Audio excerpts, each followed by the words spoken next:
Point of no return, point of no return. Welcome back, man. We know too much. We done seen too much. We've been through too much. We are experiencing way too much. God to reveal himself to us over and over again for us to go back to the way we used to be, the way we used to think, react, and respond to life, man. It's your Holy Ghost homeboy Slim, SLIMM, simply living in my moment, which means yesterday is gone. Tomorrow's never promised. All you have is right now, this moment, and I hope you fully living in yours because I'm fully living in mine, man. Just back with another quick word, man.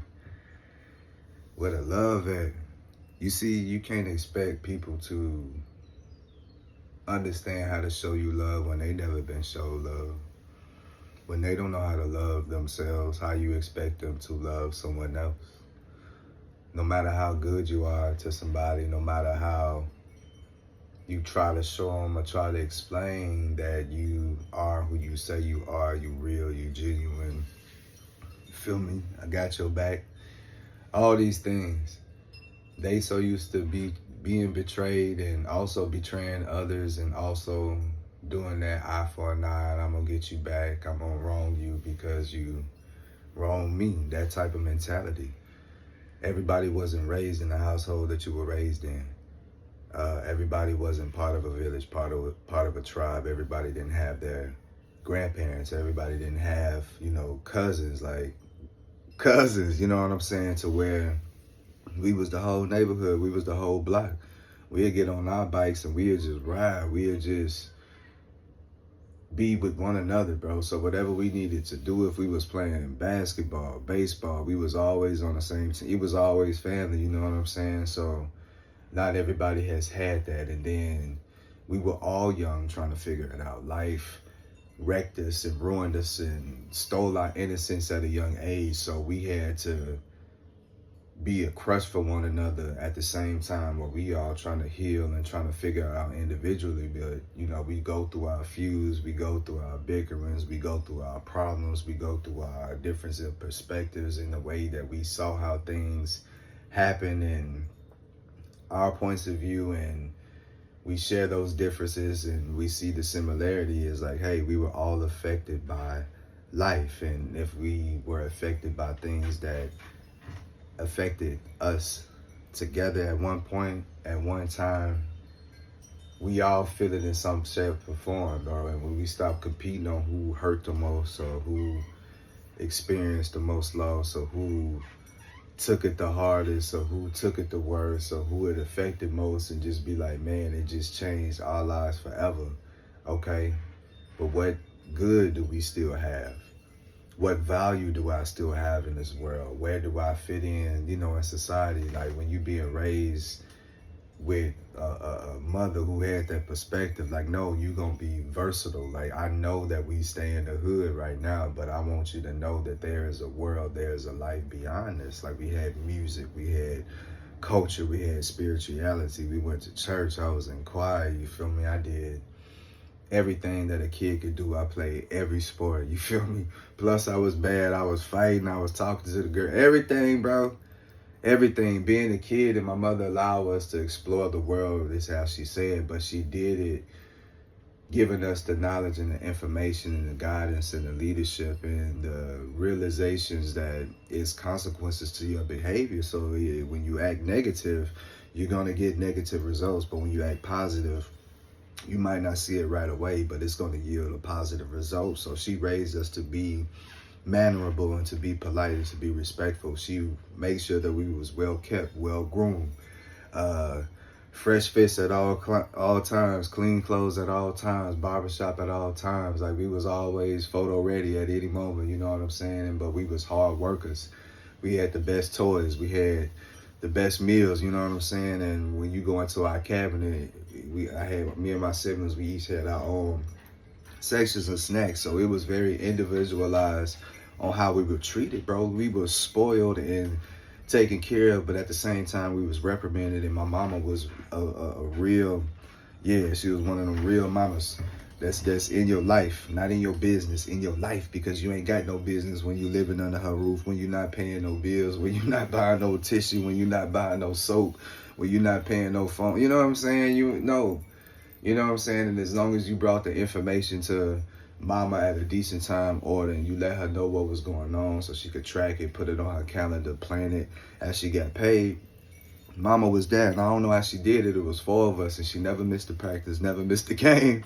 We always had new gear. We always, you know what I'm saying, had our fees paid, everything. She doing this with no government assistance, no man, you know what I'm saying? And I'm looking at her strength, and I'm looking at her resilience, and I'm looking at her love, and I'm looking at her compassion despite her heartbreak, despite her disappointments, despite her not being able to live her dream life, but finding a dream by taking care of her kids and finding purpose in that, and then being elevated to be a nurse, and then to be able to take care of a bunch of kids and a bunch of people that really need a mother figure, and they need a guy. But we was raised under love. We was raised to go ahead and explore the best parts of you. Like, there's no limitations. If you want to play basketball, if you want to play football, if you want to play baseball, if you want to go act, if you want to be in theater, if you want to do music, if you want to dance, if you know what I'm saying? Like, my mama was like, as long as it's positive, if keeping you off the streets is something that is going to keep you moving in the right direction, is something that brings you happiness and joy, first and foremost, she was with it. But it's like, once you stuck to something and once you chose something, then you committed, you know, throughout that time of that season. It was no quitting, you feel me? So that's what she required. But when you have this tough love, and when you have this parent that's fair but firm, and when you have these uncles and aunties and these cousins that's close to you, and we all could depend on one another and cry on one another's shoulder. If we got a problem, you feel me, you got a problem with one of us, you got a problem with the whole squad. We all coming, all the hand block coming. Trust me, bro, we all gonna be there. We all pulling up. So that's just how it was. And we all managed to always come together at the times that we needed each other, and at the times when it seemed like somebody was just going through something. We just needed that love from one another to just be all together at one time, one place. Not everybody was raised like that. Even people within your family, they have backdoored each other, betrayed each other, hurt each other. We've hurt, you know what I'm saying, one another. These things happen, but it gets to a point to where you see, like, nah, nothing else in life matters but this love. And that love I'm talking about is that love that comes from family, that love that comes from home, that love that comes from having that peace and having that sanity, knowing that you're safe, exactly being where you are, and you exactly perfectly placed in this group of people that you can call your own, just your own. Not everybody has that opportunity to experience that, to go to mama house, and as soon as you walk in the door, you smell them familiar smells. You see her cooking, you see her smiling. She giving you that hug and that kiss on her cheek, calling you my, you know what I'm saying, my nickname Boo. Hey Boo. As soon as I hear that, my heart just melts. I get to go sit on the porch, look at the water, look at the, you know what I'm saying, like, or go by my brother's crib and be with his baby, be with his wife. And my other sister, she got a niece, she cold, bro. She dance, bro. Like, and I told her she gonna be one of the baddest choreographers in the world, and she gonna be doing it at a young age, bro. Why? Cause she ready like that. She cold like that. My other brother just got married, so having a new sister, that's always fun. And like I said, I got my pops, I got my best friend, I got my manager, my team that's around me. So it's like, it's a lot of love. Like, despite what I go through being in this town that I'm at, I'm actually surrounded and insulated by a lot of love, and people don't understand that. So when you're going through what you're going through, when you're experiencing what you're experiencing, what's keeping you going is that love. What's keeping you going is that prayer. What's keeping you here is somebody going to God on your behalf, just like you go to God on their behalf, you feel me? And we keeping each other alive, we keeping each other going, we keeping each other sane, we keeping each other moving, present, trying to get to a better tomorrow. We keeping each other in check when we getting out of pocket, when we getting out of place. We keep each other enriched and embodied with wisdom and with nourishment that the world deprives you of, because the world is going to hate you. They're going to be jealous of you. They're going to be envious of you. So you can't expect to receive love where there is no love present. You know what I'm saying? And that's going to be the downfall of a lot of people. You looking for love in all the wrong places, man. Go to who love you, and it's usually your family. And if you can't depend on the ones that you share that same blood with, that's unfortunate.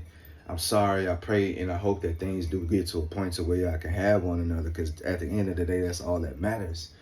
But You able to build your own tribe, and you able to have people come into your life that God's seeing that becomes your family and that could fill you up with love too. But when you come across these people and they so mean and they so bitter and they so jealous and they so just refuse to understand and accept you for exactly who you are, they don't understand how big your heart is. So shame on them. It's their loss, bro. So all you could do is just continue to love those who love you, and the ones who don't love you, man, move out their way, stay out their way. Again, once a zebra show you it's his stripes, it's a zebra. You gotta expect a liar when he telling you the truth. That's when he telling you the truth. You know what I'm saying? So it's a lot of times that people show you like, I don't like you, I don't want to be around you, like I tolerate you, I don't respect you. Man, get away from them people, man. Get to yourself, get to the people that really enjoy you, and you'll see, you'll have conversations that will fulfill you, and you'll spend hours in one spot, and you don't even realize it because you're just so caught up in the moment, you're so caught up in the laughter, caught up in the joy, caught up in the fellowship, caught up in just the feeling that you can only get from vibing with somebody that's on equal frequency and equal synergies with you, bro. Like, you gotta be on the same wavelength with people, bro, because if they not, they gonna drain you. Because what you doing is, even when you defending your energy against somebody, you're using energy to use that energy to defend against that negative energy that's coming your way. So that takes away from you. You want to be around people, places, and things that's going to give to you. You know what I'm saying? So that's why I say always look for the God in every person, place, and thing, because that's where you're going to find love. That's what's feeding you. That's what's fueling you. That's what's pushing you. That's what's keeping you going through. Because what you love, you feel me? The person you love, the job you love, the passions that you have, the church that you love, the community that you love, all those things keep you waking up and just thinking and hoping and feeling and knowing and wishing and understanding that you about to have a good day, because you're surrounded by everything and everybody that you love. So if you ain't got nothing else, as long as you got what you love and who you love, and as long as you love yourself and you love God and you know that God loves you, that's all you need, bro. But that's where the love at. But till next time, Slim.